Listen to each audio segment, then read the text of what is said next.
உடல் ஜீரண கோளாறுகளுக்கும் வயிற்றெரிச்சலுக்கும் சரியான ஒரு தீர்வு. Taste Daily. Taste the Daily.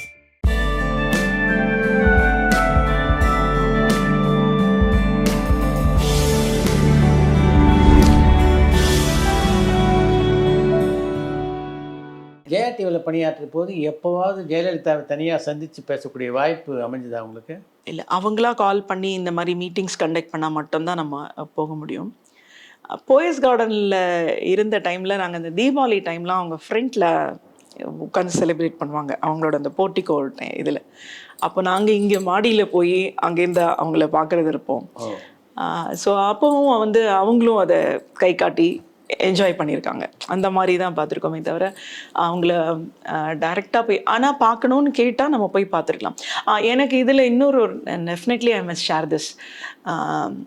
Kalaimamani awards வந்து அந்த விருது வழங்கும் விழாவை ஒரு தடவை நான் தொகுத்து வழங்கினேன் 2006. குன்னக்குடி வைத்தியநாதன் சார் வந்து இந்த ஏலிசை நாடக மன்றத்தோட தலைவராக இருந்தபோது அது ஆக்சுவலாக அது சந்தியா ராஜகோபாலனுக்கு வந்த அந்த வாய்ப்பு. அது ஜெயா டிவியில் அவங்க நியூஸ் ரீடர் அப்போ தான் வந்திருந்தாங்க. அப்போ சொல்லியிருந்தாங்க போல இருக்கு.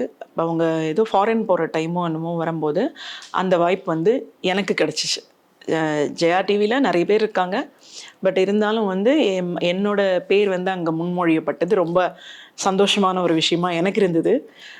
அப்போது சொல்லிவிட்டு அப்புறம் அவரை வந்து பார்க்க சொன்னாங்க ஏலிசை நாடக மன்றத்தில். குடி அவர்களை போய் பார்த்தேன். ஸோ அவர் இருக்கிறபோது அவரை போய் பார்த்த ஒரு சந்தோஷம் இருந்தது. அப்போ அந்த நிகழ்ச்சியை தொகுத்து வழங்குறதுக்கு இந்த நிறைய தயாராகணும் நாங்கள். ஏன்னா ஃபஸ்ட்டு கவர்மெண்ட் ஃபங்க்ஷன் நம்ம பண்ணுறோம் அப்படின்னும் போது அதில் ஒரு ப்ரைடும் இருந்தது. அதே நேரத்தில் அதை கரெக்டாக போகணுங்கிற ஒரு ஆசை, பொறுப்பு எல்லாமே இருந்தது. எல்லாமே ஸ்கிரிப்ட் தான், அங்கே நேம்ஸ் தான் வாசிக்கணும். மேக்ஸிமம் நம்ம அதில் பெருசாக பேசுகிறதுக்கு ஒன்றும் கிடையாது. பட் அது எல்லாமே அங்கே அந்த ஆர்டரில் வரிசையில் அந்த டைம் ஆக்டர் சூர்யா, ஜோதிகா அவங்கெல்லாம் வந்து அந்த கலைமாமணி விருது வாங்கின அந்த வருஷம் 2006 இது நடந்தது. அப்போ வந்து எல்லாமே கரெக்டாக பண்ணணும் போது நான் எழுதி வைக்கும்போது மட்டும் இங்கிலீஷ் நம்ம மாற்றிட்டேன் இனிஷியல்ஸை.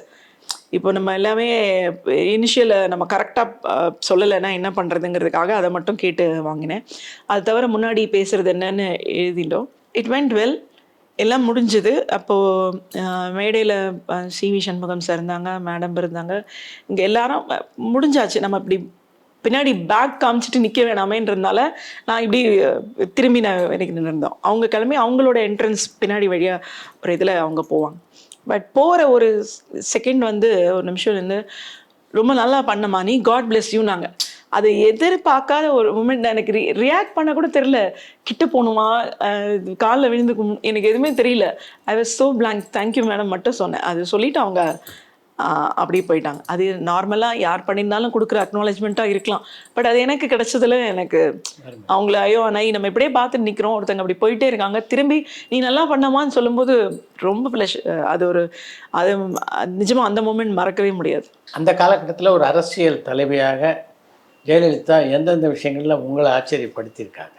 டேர் இதை மாதிரி ஒரு பர்சனாக யாராவது இருப்பாங்களா அப்படின்னு நினைக்கிற அளவுக்கு ஒரு டேரிங் பர்சனாலிட்டி.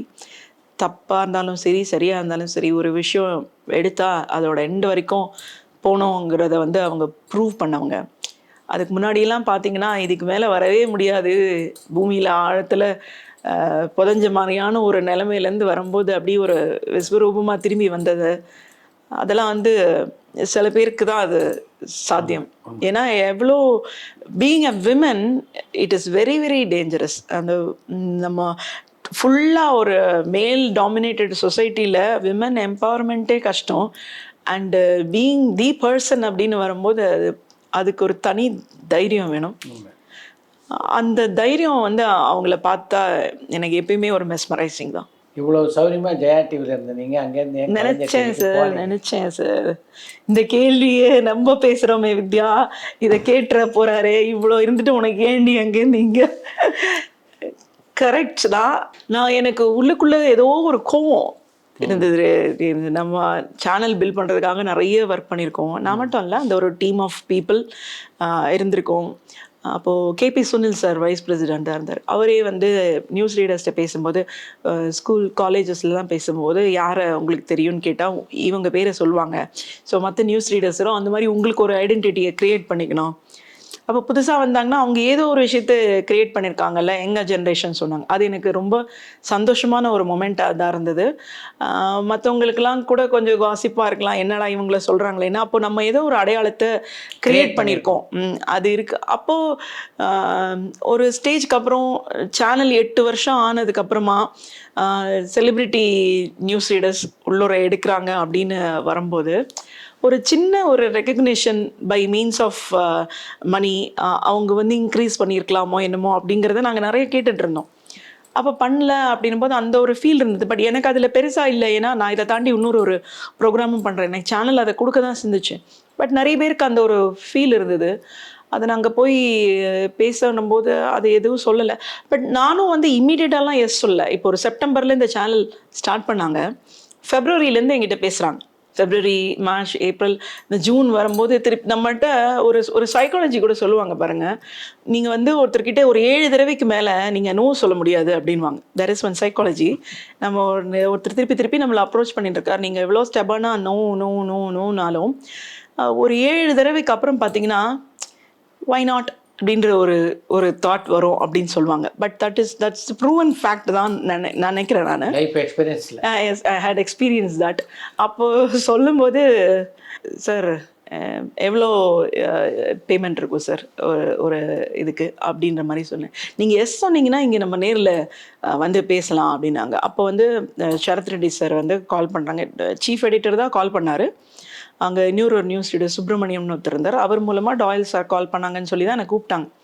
நான் நோன்னு சொல்லி திருப்பி ஒரு 15 days 20 daysக்கு அப்புறம் மறுபடியும் பேசினேன். நீங்கள் என்ன பேமெண்ட் பண்ணுவீங்கன்னு எனக்கு ஃபஸ்ட்டு அதை சொல்லுங்கள் அப்படின்னு. நீங்கள் டைரெக்டாக வந்து பேசுங்க அப்படின்னா. நான் டைரெக்டாலாம் வர முடியாது, இங்கேருந்து கலைஞர் டிவிக்கு எப்படி நான் வந்து டைரெக்டாக வர முடியும், நான் வரணுன்னா எனக்கு ஒரு டெசிஷன் இருக்குன்னா தான் நான் அதை பண்ண முடியும் அப்படின்னு சொன்னேன். பட் இந்த டாக் நான் பேசினோடனே எல்லாருக்கும் ஸ்ப்ரெட் ஆகிடுச்சு. இந்த என்ன கலைஞர் டிவிக்கு போகிறீங்களோ அப்படின்னு கேட்க ஆரம்பிச்சிட்டாங்க. சார் இல்லை சார் எவ்வளோ நாளாக பேசிகிட்டு இருக்காங்க சார். இப்போ சரி வாழ்த்து. அப்போ பார்த்தா எல்லாரும் அங்கங்கே இவங்க எங்கே போகிறாங்க. நியூஸ் இன்னைக்கு தான் நான் அதுக்கு ஒரு ஃபேவரபுளாக ஒரு கேள்வி கேட்டிருக்கேன். அது வரைக்கும் நோ தான் சொல்லியிருக்கேன். நான் எல்லாத்தையும் அங்கே காலை மலர் தெரிஞ்சிருச்சு. சரி, தெரிஞ்சதுக்கப்புறம் என்ன சொல்கிறதுன்னு நான் அப்புறம் அவங்க வந்து என்ன இருன்னு சொல்ல போகணும் சொல்ல, இல்லை நீங்கள் இங்கே இருன்னு சொன்னால் நான் இருந்திருப்பேன். அப்போ இதையும் சொல்லலை அவங்க. அப்போது வந்து யோசிச்சேன். பட் எண்ட் ஆஃப் த வரைக்கும் they treated me very well. எனக்கு தெரிஞ்சு ஒரு சேனல்லேருந்து வெளியில் போகும்போது கம்ப்ளீட்டாக நான் ஒரு ஆகஸ்ட் 30 வரைக்கும் நான் நியூஸ் படிச்சிருக்கேன் ஜெயா டிவியில். ஜூலையில் இதை பேசிட்டோம், ஓகேன்னு சொல்லிட்டாங்க. ஜாயின் பண்ண போகிறேன். ஆனால் செப்டம்பர் 14 தான் வந்து சேனல் ஸ்டார்ட் ஆகுது. எப்போ சொன்னாங்கன்னா இந்த ஒரு 15 நாள் நீங்கள் நியூஸ் படிக்காதீங்க மேடம், அதுக்குள்ளே முடிச்சுட்டு வந்துடுங்க அப்படின்னு ஆகஸ்ட் 15 சொன்னாங்க. அதை நான் சேனல்கிட்ட சொல்லிட்டேன், சார் செப்டம்பர் இது லான்ச்லேருந்து அங்கே படிக்க போகிறேன் அப்படின்னு சொல்லிட்டேன். ஆனால் இவங்களும் ஸ்டாப் பண்ணல. ஆகஸ்ட் மந்த் 1 நான் சொல்லிட்டேன். ஆனால் அந்த 30 நாள் எனக்கு நியூஸ் போட்டாங்க. அதுதான் they made me so guilty that கடைசி நிமிஷம் வரைக்கும் நிறைய பேர் ஒரு இடத்துலேருந்து சொல்லிக்காமலாம் போயிருப்பாங்க. நான் கம்ஃபர்டபுளாக சொல்லி நான் அங்கே போகிறேன்றதை சொல்லி அந்த லாஸ்ட் ஆகஸ்ட் வரைக்கும் தான் என்னால் பண்ண முடியும். இட் இஸ் யுவர் சாய்ஸ் அப்படின்னு சொல்லிட்டேன். போடுறதும் போடாதும் உங்களோட இஷ்டம் சார், செப்டம்பர் 1 நான் பண்ண முடியும்னா. ஆகஸ்ட் எண்டு வரைக்கும் போட்டாங்க. டெய்லி அவங்கள போய் நான் மீட் பண்ணுறேன், அங்கே போகிறீங்க, நீங்கள்லாம் பெரிய ஆள் ஆகிட்டீங்க அப்படின்ற மாதிரி டாக்ஸ் எல்லாம் இருந்தது. But the rapport was very nice. இங்கே வந்தோம். பட் இங்கே ஃபஸ்ட்டு இந்த முரசொலி ஆஃபீஸ் கோடம்பாக்கம் கீழே தான் ஃபஸ்ட்டு 1 year ரன் ஆச்சு. அதுக்கப்புறம் இங்கே வரும்போது என்னென்னா தலைவர் கலைஞர் வந்து நான் என்னோட தமிழ் உச்சரிப்பு நல்லா பேசுகிறேன். பிகாஸ் அந்த கேசட் ஒன்று எடுத்து இங்கே செலெக்ஷன் பண்ணும்போது இங்கே போட்டு காமிச்சு அதுக்கப்புறம் தான் இவங்க செலக்ட் பண்ணாங்கன்னாங்க.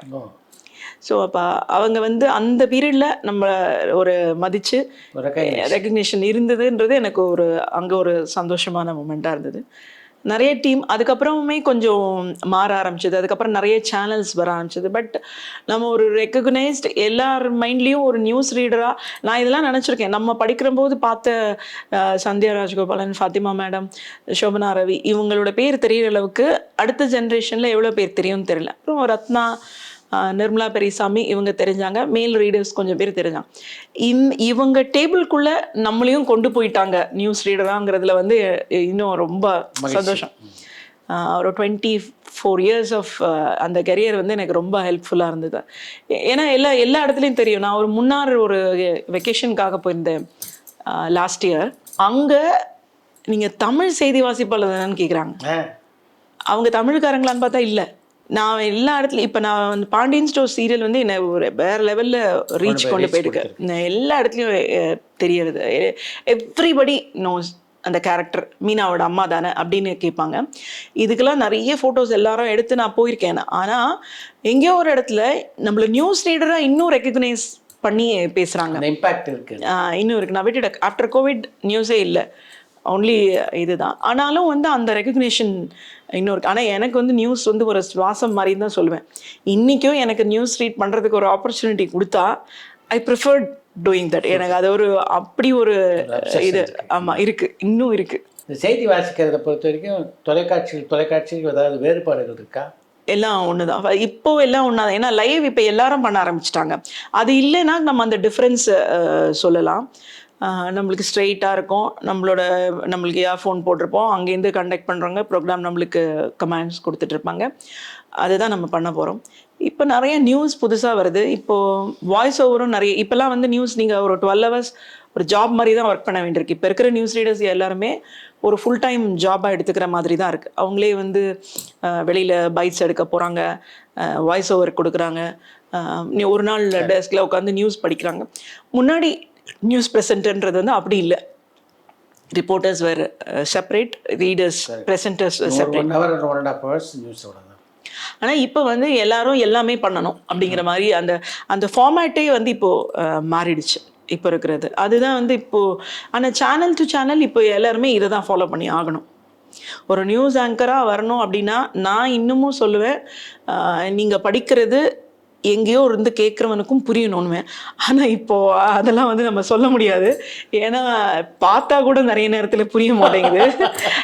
அதுதான் வந்து ஒரு ஸ்டைல் அப்படிங்கிற மாதிரி சொல்லலாம். தமிழ் தெரியாத மாதிரி படிக்கிறத நாகரிகம் சொல்கிற ஒரு வேர்ல்டுக்குள்ளே நம்ம இப்போ வந்துட்டோம். ஸோ அதனால் ரீடிங் மட்டுமே ஒரு ஸ்கில்லாக இல்லை. யாரையும் குறை சொல்ல முடியாது. பிகாஸ் அவங்களுக்கு வேறு அதர் பேராமீட்டர்ஸ். இப்போ ரிப்போர்ட்டிங்கில் ஸ்ட்ராங்காக இருப்பாங்க, ஸ்கிரிப்டில் இருப்பாங்க, அவங்களே ரீட் பண்ணுவாங்க. ஸோ அப்படி வரும்போது அவங்களுக்கு இந்த ஸ்கில் இல்லாமல் இருக்கலாம். ஸோ மற்ற அதர் ஸ்கில்ஸ் தேவை அந்த மாதிரி நம்ம. அதனால் இதெல்லாம் வந்து இப்போது எதிர்பார்க்க முடியாது. ஆனால் தமிழை உச்சரிக்கணும், தமிழே சொல்ல தெரியாமல் நியூஸ் படிக்கக்கூடாது அப்படிங்கிறத நான் வந்து எம்ஃபசிஸ் பண்ணுவேன். அண்ட் எப்பவுமே நியூஸோட அவேர்னஸ், கரண்ட் அஃபேர்ஸ் நம்மளை சுற்றி நடக்கிறத வந்து ஒரு அப்சர்வேஷன்லேயே இருந்தால் மட்டும்தான் நம்மளால் எந்த ஒரு இடத்துலையும் ஒரு எக்ஸ்டெம் போல் அதை கண்டக்ட் பண்ண முடியும் அப்படின்னு பார்ப்பேன். ஸோ இனி அந்த மாதிரி ஒரு ஸ்கில் டெவலப் பண்ணிட்டு தான் ஒருத்தருங்க வந்து தட் இஸ் ஜேர்னலிசம் அதுக்குள்ளே வரணும். முன்னாடி அதெல்லாம் இல்லாமல் வந்து கூட கற்றுக்கலாம். இப்போ அந்த மாதிரி கற்றுக்காமல் உள்ளே வந்தால் ரொம்ப ஸ்ட்ரகிள் பண்ண வேண்டியிருக்கும். அந்த சேஞ்ச் தான் இருக்குது நியூஸில். ஜெயலலிதா மறைந்த போது எப்படிப்பட்ட தாக்கத்தை உங்களுக்குள்ளே ஏற்படுத்துச்சு? அந்த டைம் வந்து நான் இங்கே கலைஞர் டிவி செய்தி வாசிப்பாளர் இருக்கேன். 16, 17 இதெல்லாம் நம்ம இந்த ஐயோ பயங்கரமான ஒரு அது நான் மட்டுமே இல்லை, உலகமே அழுதுன்னு தான் சொல்லணும். நம்ம நியூஸ் படிக்காத நேரத்தில் நம்ம வீட்டில் பார்க்கும்போது எனக்கு பயங்கர இம்பேக்ட். இதெல்லாம் வந்து அந்த நியூஸ் எல்லாம் கேட்கும் போதோ, அந்த ஹாஸ்பிட்டலில் இருக்கும்போது, ஹாஸ்பிட்டலில் வெளியில் எவ்வளோ பேர் அவங்களுக்காக பே பண்ணிட்டு இருந்தாங்க. அவங்க திருப்பி வந்துட மாட்டாங்களா, ஏதோ ஒரு ஹோப்ஸ் இருக்குது. அந்த 70-75 டேஸாக அங்கே இருந்த அந்த டேஸில் டெய்லி ஒரு நியூஸ்க்காக நம்ம வெயிட் பண்ணுவோம். இன்றைக்கி ஏதாவது ஒரு நல்ல நியூஸ் வந்துருமா என்ன அப்படிங்கிறமா. அந்த மாதிரி ஒரு நார்மல் பர்சனாக வெயிட் பண்ண ஒரு இதில் நானும் ஒரு பர்சன். பிகாஸ் அவங்களோட மெமரிஸ் அப்படின்னா ஒரு ஆக்டர், பொலிட்டிஷியன் இப்படிங்கிறத தாண்டி அவங்களுக்கு நிறைய ஃபேஸட்ஸ் இருக்குது. அவங்க எங்கே போனாலும் அவங்க எக்ஸல் பண்ணியிருக்காங்க. ஸோ இப்போ நம்ம இந்த மாதிரி டைம் இப்போ அவங்களான்ட்டு இல்லை, யாராவது ஒருத்தரோட டெத் இந்த மாதிரி அது மாதிரி தான் எஸ்பிபி சாரோடது பயங்கரமான இம்பேக்டை கொடுத்தது. இன்னைக்கு அவரோட பாட்டெல்லாமே அவருக்கே எழுதி பாடின மாதிரி ஒரு விஷயமா. ஸோ சில பேர் தான் வந்து சில விஷயத்துல நம்மளுக்கு அந்த இம்பேக்டை கொடுக்க முடியும். அப்போ நம்ம எந்த டிவி பார்த்தாலுமே அந்த அந்த மார்னிங் சைன் அதை பற்றியே பேசுகிறம்போது நிறைய ஹிஸ்ட்ரி வெளியில் எடுத்து சொல்லுவோம்ல. பயங்கரமான ஒரு எமோஷன் தான். நம்ம வீட்டில் ஒரு துக்கம் நடந்த மாதிரி ஒரு ஃபீலை தான் அது எனக்கு கொடுத்தது. ஜெயலலிதாவை சந்தித்து பேசிய மாதிரி கலைஞர் டிவியில் பணியாற்றிய போது கலைஞரை சந்திக்கக்கூடிய வாய்ப்பு அமைஞ்சுதா? எனக்கு கிடைச்சி ஒரு பொங்கல் வாழ்த்து சொல்கிறது போய் அவர்கிட்டேருந்து ஒரு 10 ரூபாய் வாங்கி வச்சுருக்கேன். அவர் 10 rupees கொடுப்பார். அந்த 10 ரூபாய் இன்னும் என்கிட்ட இருக்குது. கலைஞர் ஒரு மிகப்பெரிய ஆளுமைங்க. அதை வந்து நோபடி கேன் டினை தட். இன்னைக்கு சொல்லலாம். இப்போ நம்ம என்னெல்லாம் நடக்குது பாலிடிக்ஸில் அப்படின்னு பேசினா கூட அரசியல் ராஜதந்திரன்றது ஒன்று இருக்குது, பப்ளிக் சர்வீஸ்ன்றது ஒன்று இருக்குது. அதை வந்து நம்ம இங்கே எவ்வளோ ப்ளஸ்ஸோ மைனஸோ போனாலும் இல்லை, அதை இது சரியாக இருந்தால் இதை சரி பண்ணிடலாம். காமன் மேனுக்கு நீங்கள் கொடுக்குற விஷயத்த கரெக்டாக கொடுத்துட்டீங்கன்னா இந்த விஷயம்லாம் உங்களுக்கு பெருசாக வெளியவே வராது. அப்போ அந்த மாதிரி ஒரு விஷயங்களெல்லாம் அவர் ரொம்ப கரெக்டாக ஹேண்டில் பண்ணியிருக்காரு அப்படின்னு தான் சொல்வேன். இது ரெண்டுமே மிகப்பெரிய ஆளுமை தான். ஆனால் கலைஞர் அவர்களோட அந்த நியூஸு அவங்களுடைய அறிக்கைகள் எல்லாமும் படிக்கணும்ல, இவங்களுக்கும் ஞாபக சக்தி பயங்கரமாக இருக்குது. அவரும் அதில் வந்து கொஞ்சம் கூட கிடையாது. இந்த சிலைடை பேசுகிறது அவரெல்லாம் அடிச்சுக்கிறதுக்கு ஆளே இல்லைன்னு தான் சொல்லணும். அந்த மாதிரி பிரச்சனையான விஷயங்களை கூட ரொம்ப சுமூகமாக சாதுரியமா அதை வந்து அழகாக எடுத்துட்டு போன விஷயங்கள் அவர்கிட்ட பார்க்குறோம். காமன் மேன் இன்னைக்கு நம்ம சொல்லலாம், இன்னைக்கு இருக்கிற பாலிடிக்ஸை பார்த்து நம்ம 50 வருஷ பாலிடிக்ஸ் எப்படி இருக்குன்னு நம்ம பேசலாம். பட் 50 இயர்ஸ்க்கு முன்னாடி விளிம்பு நிலை மனிதர்கள், ஒரு இந்த சமத்துவம் இதெல்லாம் எவ்வளோ தேவை அப்படிங்கிறத பார்க்கும்போது நிறைய அந்தக்கான கான்ட்ரிபியூஷன்ஸை பண்ணியிருக்காருன்னு தான் சொல்லணும். இன்றைக்கி நிறைய நலவாரியங்கள்லாம் இருக்குன்னா கலைஞர் அவர்களுடைய பீரியடில் தான் வந்து எல்லா செக்டார்ஸ்லேயுமே அந்த வாரியம் அமைச்சு. ஸோ அப்போ ஒரு அப்ரோச் பண்ணி அவங்களுக்கு வேணுங்கிறத பண்ணிக்க முடியும். கலைஞர் அவர்கள் வந்து ரொம்ப ஃப்ரீ பர்சன். நான் இப்போது இல்லை, பட் சன் டிவி ஆங்கர்ஸ்லாம் நிறைய பேர் சொல்லியிருக்காங்க அங்கே இருந்த டைமில் அவர் அந்த காலையில் நேரத்தில் வாக்கிங்லலாம் கூட அவரை பார்ப்போம். அவரை ரொம்ப ஈஸியாக நம்ம போய் பார்த்துட முடியும் அப்படின்லாம் சொல்லுவாங்க. நான் வந்து வேற ஒரு ஃப்ரெண்டு மூலமாக அதை ஒரு பொங்கல் டைமில் வாழ்த்து சொல்கிறதுக்கு போயிருந்தேன். 2 தடவை ஒரு நியூ இயர் வாழ்த்து இதுக்கும் போயிருந்தேன். அப்போது போகும்போது அவங்க இன்ட்ரொடியூஸ் பண்ணியிருந்தாங்க. அப்போ வந்து எல்லாருக்குமே அவர் 10 rupees நீங்கள் பார்த்துருந்தீங்கன்னா தெரிஞ்சிருக்கோம், உங்களுக்கும் 10 ரூபா தான் அவர் எப்பவுமே கொடுக்குறது. ஸோ அதை நான் இன்னும் அப்படியே வச்சுருக்கேன். அப்போ நேரில் பார்த்து சாதாரணமாக நம்ம கூட பேசுகிற மாதிரி தான் பேசிகிட்டு இருந்தார். நிஜமாக அவர் ஒரு பெரிய ஆளுமை. எந்த காலகட்டத்தில் நடிக்கிறதுல உங்களுக்கு ஆர்வம்? எனக்கு கால் வந்ததே ஜெயா டிவிக்கு தான். எங்கள் ரிசப்ஷனிஸ்டில் இருந்தவங்க, மேடம் உங்களுக்கு வந்து கேவி சார் ஆஃபீஸ்லேருந்து கால் வந்தது. கேவி சார் அது யார் அப்படின்னு. முதல்ல நீங்கள் தொலைக்காட்சியில் செய்தி வாசிக்கிறதே உங்கள் வீட்டில் ஒத்துக்கல, அப்புறம் நடிகை ஆகிட்டீங்க. அதுதான் ரொம்ப கஷ்டமான விஷயமா இருந்துச்சு. ஏன்னா யாருமே எதுவும் சொல்லலை. 8 வருஷம் மேரேஜ் லைஃப்குள்ளே நம்ம உள்ளே வரோன்னும் போதே ஃபஸ்ட்டு ஒரு பெரிய இது. நீங்கள் நடித்த சீரியல்களில் உங்களுக்கு மிகவும் பிடித்த சீரியல் பாண்டியன் ஸ்டோர்ஸ் தானா? சுமங்கலி. பாண்டியன் ஸ்டோர்ஸ் வந்து என்னென்னா ஃபேம். இன்னும் கூட எனக்கு அதில் பெட்டர் பர்ஃபார்மிங் இது இருந்திருக்கலாம் அப்படின்னு ஃபீல் பண்ணுவேன். பரபரப்பான சினிமா செய்திகள், நட்சத்திரங்களின் பேட்டிகள், சினிமா வரலாறு ஆகியவற்றை பார்க்கவும் படிக்கவும் உங்களுக்கான இணையதளம் tourantalkies.co.